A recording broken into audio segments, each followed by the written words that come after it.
Bonjour à tous les auditeurs, auditrices de vipradioonline.fr. Tout de suite, vous écoutez notre podcast radio en images concernant le sommet du Pays Basque à bord d'un train pas comme les autres, le train à crémaillère de la Rune, en service depuis 1924, construit à but touristique. Il grimpe à 9 km/h sur une voie métrique de 4,2 km avec un dénivelé de 736 mètres. Le trajet dure environ 35 minutes durant lesquelles les motrices situées à l'arrière poussent les voitures à la montée et les retiennent à la descente pour un voyage sûr et spectaculaire. L'arrivée se fait à 905 mètres d'altitude tout en haut de la Rune, à la frontière franco-espagnole. Là-haut, une antenne Télévision de France, héritière de l'ancienne RTF, domine le sommet et de là sont diffusées 18 chaînes de la TNT.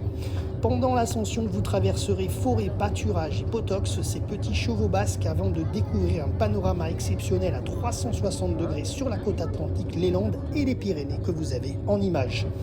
Une fois au sommet, les passagers disposent d'environ 1h20 de halte pour admirer le paysage, boire un café, manger un encas ou partager un verre. Il est également possible de marcher un peu en contrebas près des grands rochers, de prendre une photo au pied du drapeau basque érigé et même, pourquoi pas, s'approcher avec prudence des chevaux basques en liberté. On y découvre également le monument dédié à l'impératrice Eugénie, venue ici en calèche au XIXe siècle. Quelques infos pratiques, les tarifs par Internet classique 2025 non remboursables, adultes à partir de 12 ans 25,50 €, enfants de 4 à 12 ans 17 €. Il est fortement conseillé de réserver vos places en ligne pour éviter les files d'attente au guichet et choisir votre heure de départ, surtout en été ainsi que votre jour. Le parking près de la gare du col de Saint-Ignace est gratuit mais rapidement saturé dès le matin par les randonneurs. Pour vous garer facilement, privilégiez donc un départ matinal avec le train, car il y a très peu de places libres en journée.